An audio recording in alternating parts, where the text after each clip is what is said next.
Hello everyone, MichaelVDragon here, and boy, it's been a while since I made a video with myself talking.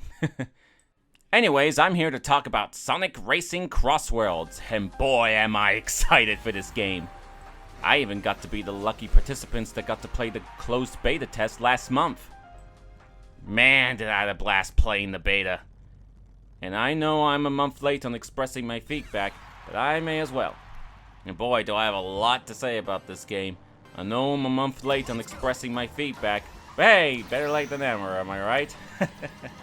Anyways, let's first talk about the gameplay, shall we? And boy, is it fantastic! The controls feel tight, and you have different control options, like you can have the classic style where you accelerate with the X button, or you have the modern controls where you accelerate with the right trigger. I like that you got like a head start mechanic where you gotta accelerate to wind up that dial, and if you get in that sweet green spot, you get like a real great head start boost. But if you get in the red spot, then you spin out, you know. The main gimmick of the game is the Crossworlds mechanic. In the first lap, you'll start racing in a normal course, like say Metal Harbor or Ocean View. But then in the second lap, you go to a completely different world, like Roulette Road or Dinosaur Jungle. And I like that whoever's in first place gets to choose which world they could get to go to next. And sometimes you'll even have a frenzy event, where sometimes you'll have boost rings, and sometimes you'll be able to pull off a level 4 drift boost really quickly. In the final lap, you'll return to the main course, and some things might be a little different depending on the track.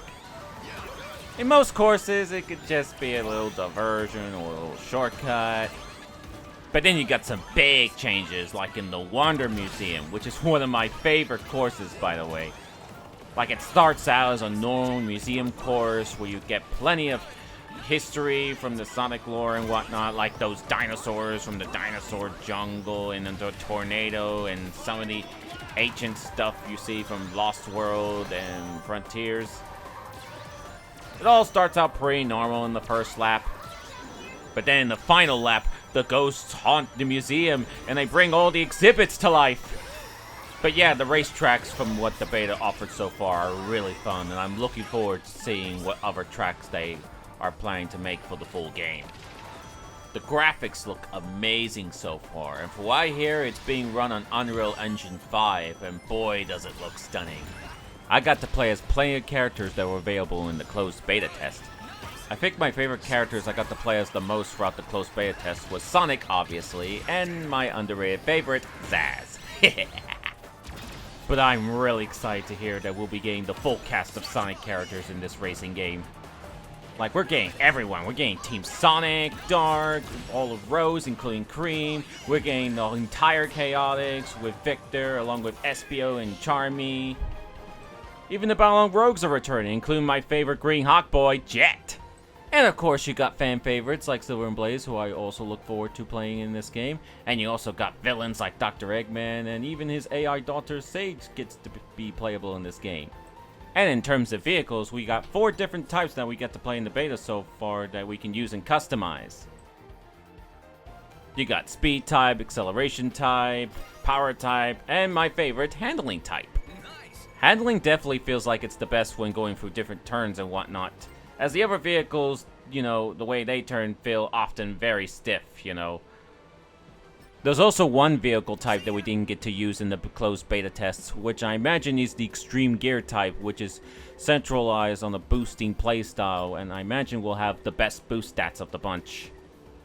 I do notice that there doesn't seem to be any vehicles that has, you know, the most well-rounded, balanced stats as of now. Like, I'm not sure if there is going to be any vehicles with balanced stats, but if there is going to be any vehicles with balanced stats in the future, I imagine they'd be its own type. Like, maybe that could be like the bike category, which I know some people would like to see in this game, you know, especially having Shadow riding a motorcycle and whatnot.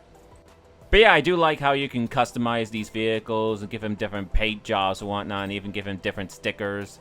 And yeah, I'm looking forward to, you know, doing more customization with these vehicles once the full game comes out. The gadgets are probably one of the best features they added to this game. Like, gadgets are basically perks that help enhance your playstyle in these races. Like, you have gadgets that can help you get certain types of items more often. You have gadgets that can give you more ways to get rings, and many more. My favorite has to be the one that grants you a boost by bumping to other players. It's kind of like, you know, in Mario Kart 8 when you're in the anti-grav sections and you bump to other people and you get like a boost. It's really cool. Pair it with a gadget that lets you get more rings by bumping to other players, and you get some extra bang for your buck. And I like the gadget that grants you a level 4 drift boost that not only makes you go even faster, but also makes you invincible to all attacks too. And to make it easier to get the level 4 boost, I pair it with the gadget that lets you get the level 1 boost quicker.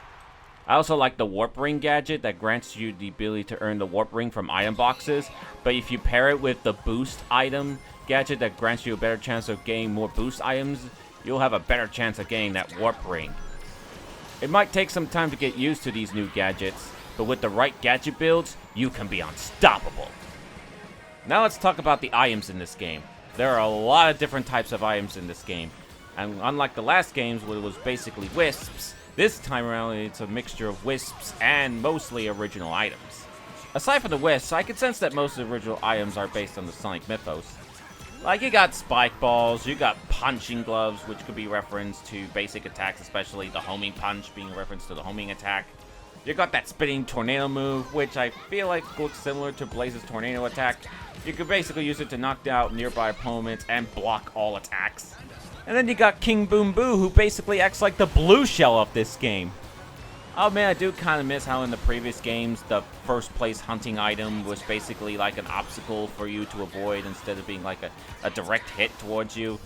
But I think King Boom Boo should be the least of your worries. There are plenty of dangerous and chaotic items in this game. Like one, for example, is the spinning blade that not only homes in on you, but if it hits you, it cuts your vehicle in half and slows you down and makes you lose an item. And then you have the monster truck, which is basically the Mega Mushroom mixed with the Invincibility Star. And getting crushed by one flattens you and slows you down to a crawl. And then you have the green slime, which is basically like the blooper and the lightning mixed into one. Not only does it blind your screen, but also slows you down and takes away your items. I thought this would be my least favorite item, but I gotta give it credit, because unlike Mario Kart's lightning, which I hate, this item actually grants you a warning before it hits you. When you're about to get slimed, you'll have a red warp ring appear over your head. When that happens, you have plenty of time to react before it hits you. But it's not just slime that can appear from those warp rings. If you're in first or second place, you can also get hit by a heavyweight that flattens you and makes you lose your items.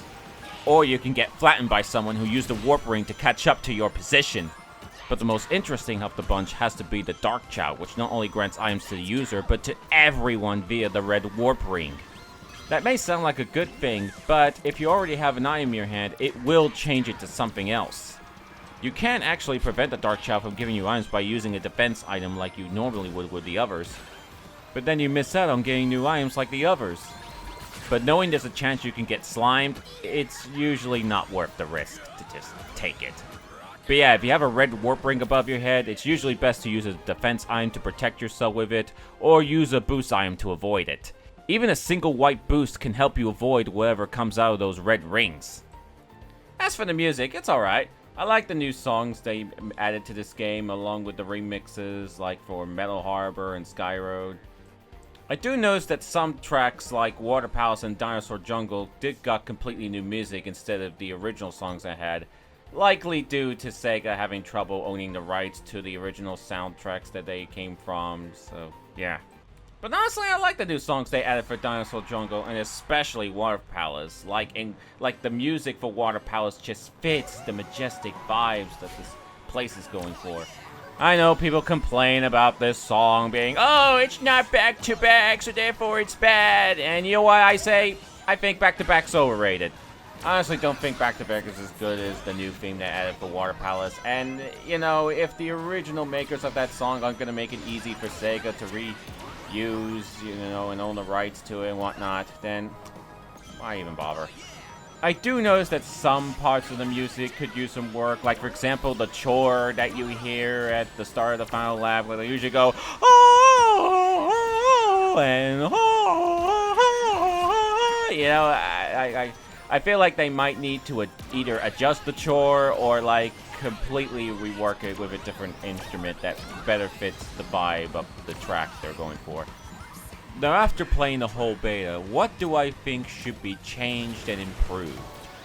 For starters, I do think they need to adjust a lot of the items in this game, especially how effective they are and how they should be obtained. For one, the monster truck being as powerful as it is, I think they need to tone down its frequencies so that only one person may have it at a time at least.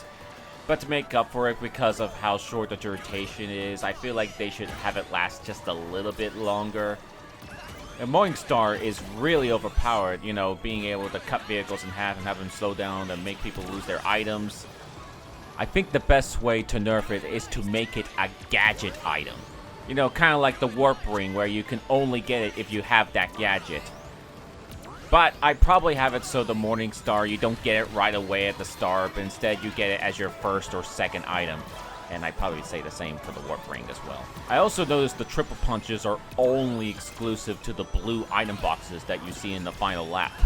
I probably would prefer if you can get them from normal item boxes if you have the gadget that lets you get the triple green punch and the triple homing punches from regular item boxes.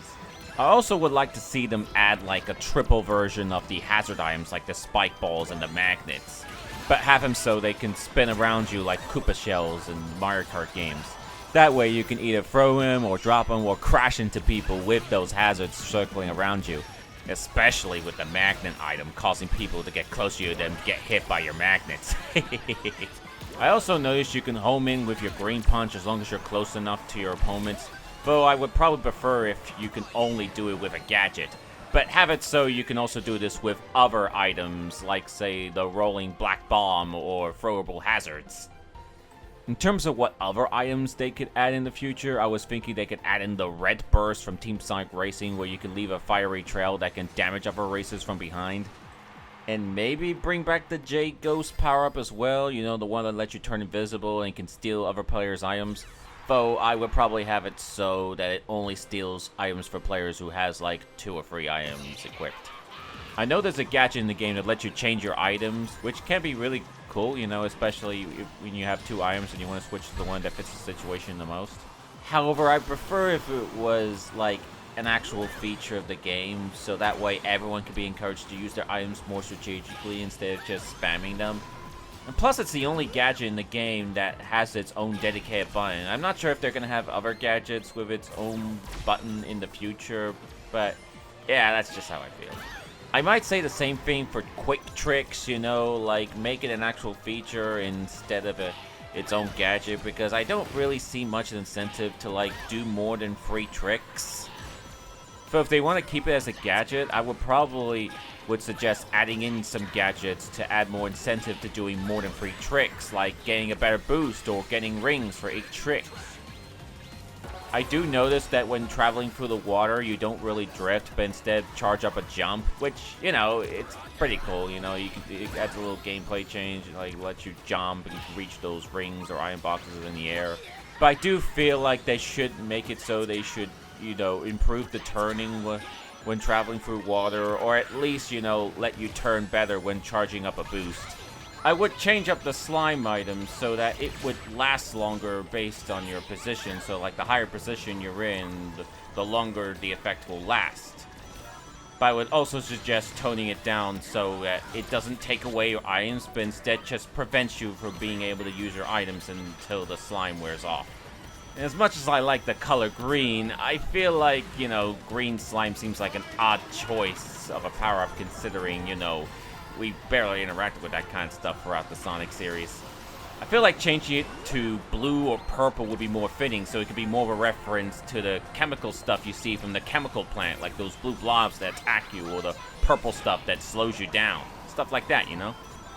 I would also suggest toning down the anvil item so that it doesn't really take away your items, as I feel like, you know, getting squashed and slowing you down for a bit is already strong enough as it is. But I would buff it up a bit so it also attacks the 3rd place user as well, so it basically attacks the top 3 lead racers in the race.